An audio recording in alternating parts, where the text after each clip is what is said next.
नमस्कार मंडळी, तुम्ही पाहताय सत्यवाणी न्यूज. महाराष्ट्राच्या राजकारणात पुन्हा एकदा मोठा भूकंप झालाय. शिंदे सेनेला बाजूला ठेवून भाजपची काँग्रेससोबत युती. हे ऐकून शिंदे गटाची अवस्था सेम अशीच झाली असणार. आणि तिकडे अकोट महापालिकेत अंधभक्तांना शॉक बसला भाजप एमआयएमची युती बघून. बस हेच पाहायचं बाकी राहिलं होतं. आता अंधभक्त बोळे मिटायला मोकळे. निखिल वाघडे यांनी भाजपला कसे चिमटी काढले ते बघा. महाराष्ट्राच्या सध्याच्या राजकारणाचं वर्णन करायचं झालं, महापालिकेच्या निवडणुकीमध्ये ज्या ज्या गोष्टी होतायत त्यांचं वर्णन करायचं झालं तर गोलमाल या शब्दाशिवाय वेगळा शब्द वापरता येणार नाही. आजपर्यंत भाजपशी इतर सर्व पक्षांनी युती केली होती, पण काँग्रेसने कधी केली नव्हती. पण भाजप आणि काँग्रेसची अधिकृत युती आजपर्यंत कधी झाली नव्हती. ती काल संध्याकाळी अंबरमाठमध्ये झाली. बातमी आल्याबरोबर ती वाऱ्यासारखी पसरली. आपण जाणून घेणार आहोत ही युती कशी झालेली आहे. नंबर 2, आणखी एक युती झाली.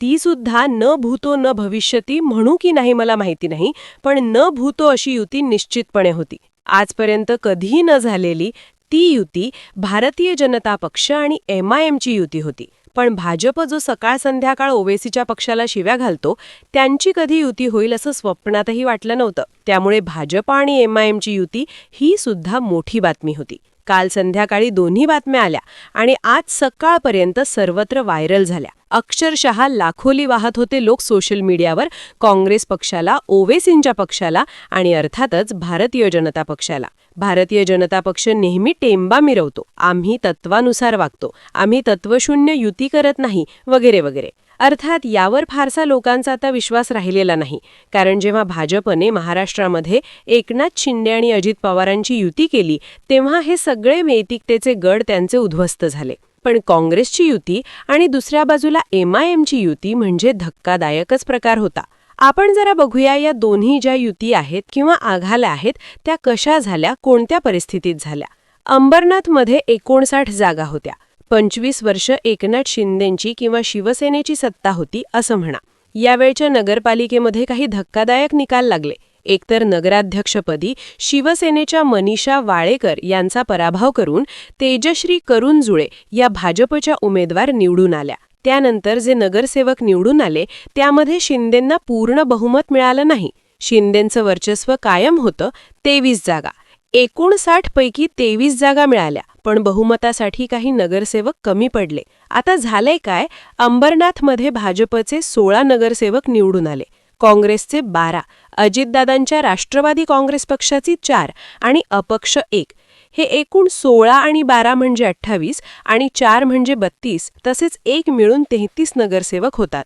तेव्हा भाजपने असं ठरवलं, होय मी म्हणतोय भाजपने असं ठरवलं, भाजपच्या स्थानिक नेत्यांनी ठरवलं असं म्हणा, फार तर या सगळ्यांनी मिळून अंबरनाथ विकास आघाडी स्थापन केली. होय, अंबरनाथ विकास आघाडी स्थापन केली, जिथे भाजप, काँग्रेस, अजितदादांचा राष्ट्रवादी काँग्रेस पक्ष आणि अपक्ष यांची युती झाली. आज देवेंद्र फडणवीस म्हणतायत काँग्रेसची युती होऊच शकत नाही. स्थानिक पातळीवर कोणी केली असेल आम्हाला माहिती नाही. ही युती राहूच शकत नाही, आम्ही राहू देणार नाही. काँग्रेसने प्रतिक्रिया काल रात्री एकदम दिली नाही, पण मी काँग्रेसचे प्रदेशाध्यक्ष हर्षवर्धन सपकाळ यांचं अभिनंदन करतो, कारण काँग्रेसच्या परंपरेत न बसणारी एक थेट भूमिका त्यांनी घेतली. त्यांनी भाजपशी युतीला होकार देणाऱ्या सर्व नगरसेवकांना निलंबित केलं. फडणवीस बोलले की काँग्रेसची युती होऊ शकत नाही, पण त्यांनी आपल्या नगरसेवकांवर कोणतीही कारवाई केली नाही, हे लक्षात घ्या. कोणतीही कारवाई केली नाही. काँग्रेसने युती करून केली म्हणून आता दुसरी कहाणी सांगतो, जी अकोटची आहे. विदर्भातल्या अकोला जिल्ह्यातल्या अकोटची आहे. बघा कोणाकोणाचे निवडून आले. 33 पैकी भाजपचे 11, एमआयएमचे 5, युबीटीचे 2, शिवसेनेचा 1, एनसीपीचे 2, एनसीपी शरद पवारांचे 2, प्रहार बच्चू कडूचे 3 आणि काँग्रेसचे 5, तसेच वंचित बहुजन आघाडीचे 2.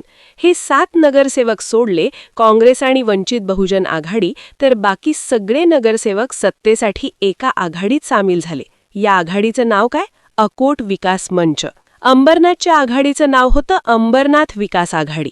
जे काय आघाड्या युती राजकारण होतंय ते केवळ आणि केवळ विकासाच्या नावाखाली होतंय. ही मोदी साहेबांची देणगी आहे, आपल्याला हे लक्षात ठेवा. कारण भाजपचे सर्वाधिक सदस्य निवडून आले 11, म्हणून भाजपने पुढाकार घेतला.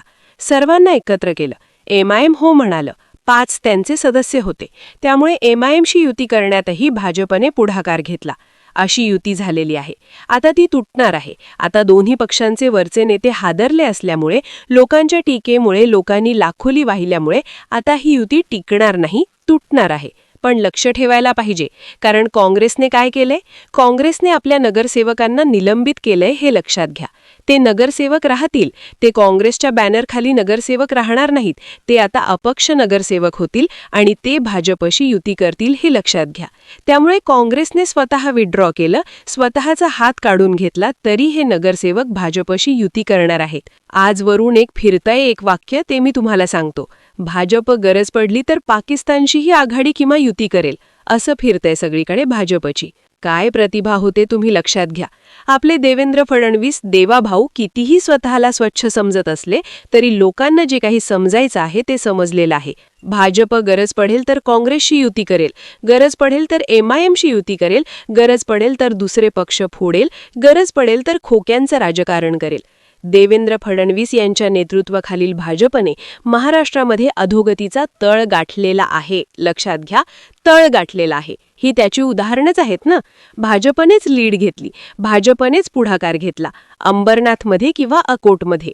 भाजप नेत्यांनी असा विचारही केला नाही की आम्ही विरोधी पक्षात राहू, आम्ही जाणार नाही सत्तेमध्ये, आम्हाला जर जनतेने पूर्ण कौल दिलेला नाहीये. त्यांनी सर्वांना एकत्र केलं आणि कोणत्याही परिस्थितीत सत्ता पाहिजे असं पूर्वी जे काँग्रेसवाल्यांना वाटत होतं तसं आता भाजपला वाटू लागलेलं आहे. मी जे वारंवार म्हणतोय, भाजपची आता पूर्णपणे काँग्रेस झालेली नाही, काँग्रेसपेक्षा वाईट परिस्थिती भाजपची झालेली आहे, हे लक्षात घ्या. काँग्रेसपेक्षा वाईट परिस्थिती भाजपची झालेली आहे. तुम्हाला हे काय वाटतं ते कमेंटमध्ये जरूर कळवा. आणि अशाच राजकीय घडामोडी जाणून घेण्यासाठी आपल्या सत्यवाणी न्यूज या चॅनलला सबस्क्राईब करा. धन्यवाद.